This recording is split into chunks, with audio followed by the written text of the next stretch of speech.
Aziz do'stlar, hozirgi ob-havo hammaga ma'lum. O'tish davridamiz.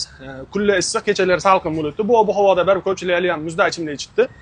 Tomoqlari og'rib, holsizlanib yurganlar ko'p. Hozir men immunitetni ko'taruvchi, C vitaminga boy bo'lgan, shamollashga qarshi yaxshi kurashuvchi bir choy o'rgataman. Bilasizlar, men retseptni doim ochiq qilib, oson qilib o'rgatib ketaman. Hamma narsani ko'rsatib ketaman. Kimdir uyda tayyorlashi mumkin, bizdan kelib ichishi mumkin. Bu bemalol. Bizni xalqqa videoyimiz orqali, mana shu yerga kelib ichganlarga choyimiz orqali manfaatimiz tegsa, biz xursandmiz. Operator, mana ishimizga qaratasiz. Mana qarani. Limon parragidan solamiz. Issiq choyga bo'lsa ham ozgina ezib olamiz. Hop. Mana bu imbirni parashogi. Imbirni bu molotnisini ko'pchilik biladi. Ko'chadan kilaligini yo'qligini nimasini olsani ko'pi yirimasligi mumkin. Mana shu choyga olib chiqarilgan. Mana shu qadog'ini eslab qolsani. O'zi asli mana imbirni parashogining bittasini 75 mg moslagan.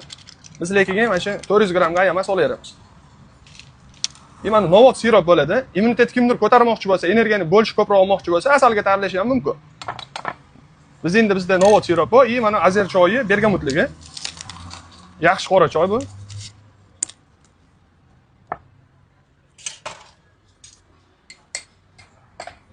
Bismillah.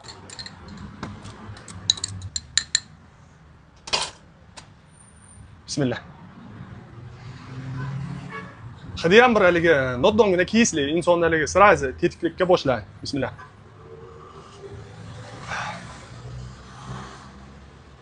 Imbir parashogi ham bu unchalik haligi tomog'i achitib o'rmitdi. Bilasizlar, imbir svejiy qattiq achitadi.